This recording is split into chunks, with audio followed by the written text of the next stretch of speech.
Right. I think the first thing to do here is apologise, guys, because I realised my previous video was a 4005 video, and you might be thinking, well, why are you apologising for that? Well, the reason is, if you've watched that one, that was a Westfield game, and we had the bottom left spawn.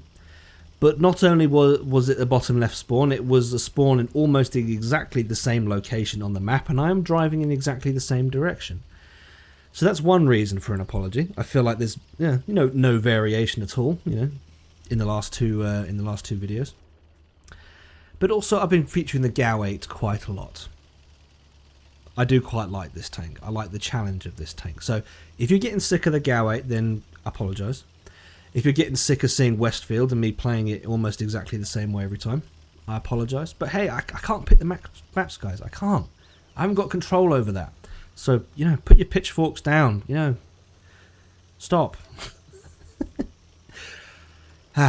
Anyway, we're on Westfield, and we are. This location is a favourite of mine to go to because it's one of the most protected, and I find it easier to play this location compared to other locations on this map. But we're in the GAU 8, which, as I've said before, this tank is either great or garbage.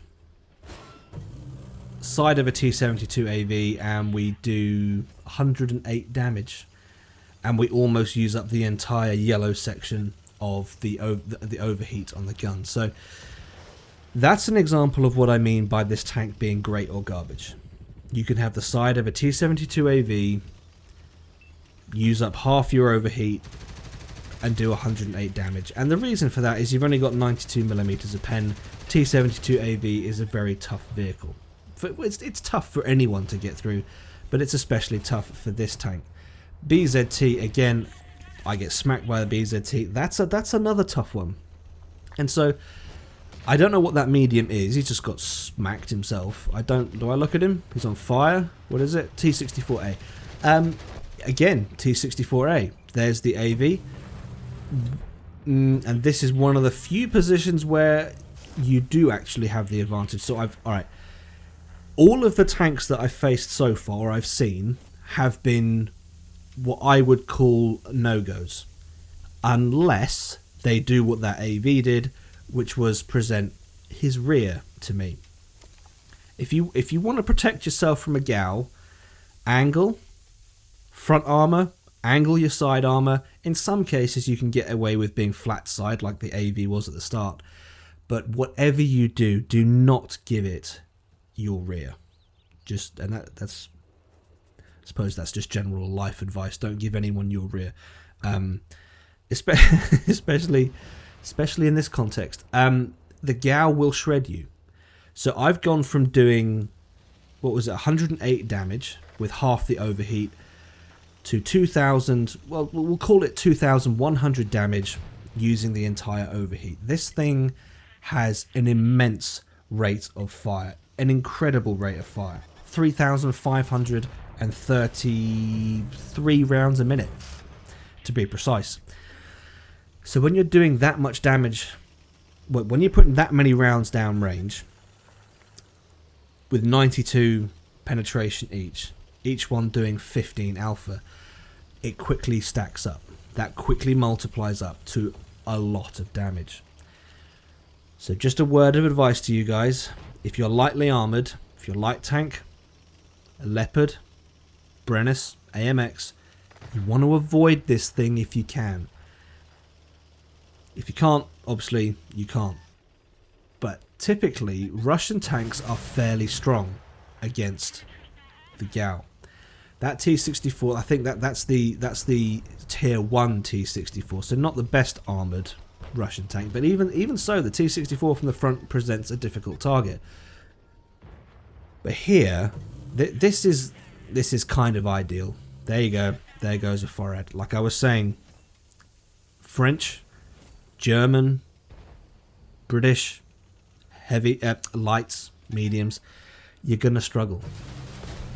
T72 here is, nothing wrong with the T72 from the front. He's well protected, but unfortunately, he came over the top of the ridge on Westfield, which, if you've been playing this game long enough, you know that's just not a sensible play. So I track him. The incredible rate of fire on this thing means I can track. But right there, that BZT, when I say great or garbage, that's what I mean. The tanks you're fighting against have to, they either have to make a mistake or they have to have very little armor. There's nothing I could do to that BZT, really. So, going back to what I said, great or garbage, this is what I mean. You're either doing amazingly well shredding things, or you can't do anything to anyone at all. And that's one of the reasons why I like this tank. It's a challenge. Now, I've said a lot of positive things about the recent change.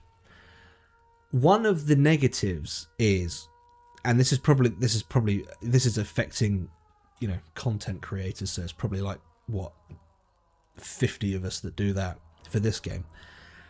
The problem with the gameplay now is, if I use my patch kit, you guys have to sit through 30 seconds of me just sitting there, and then I have to somehow talk for 30 seconds about something interesting while we all just watch paint dry and I recover my hit points.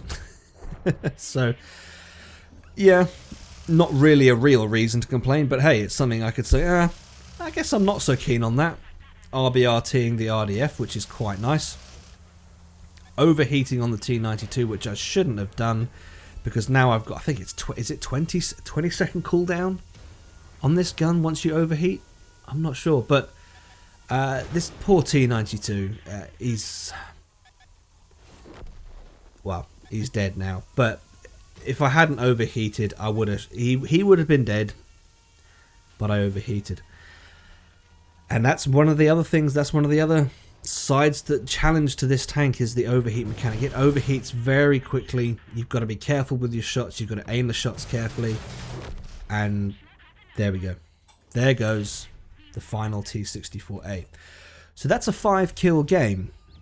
And as you saw at the start, T72AV, BZT, T72M1, there's very little I could do to them. As soon as I come across the light tank sitting in the cap, or that French AMX at the top of the hill, oh, boom, off we go. Amazing result. You're either amazing, or you can't do anything. This is a tank of extremes, and it's a challenge, and that's kind of why I like it. So there we go, guys. We'll call it 9,000. We'll call that 12,000 combined. That was a good game, and I enjoyed playing it. I enjoy the GAU. It's a challenge.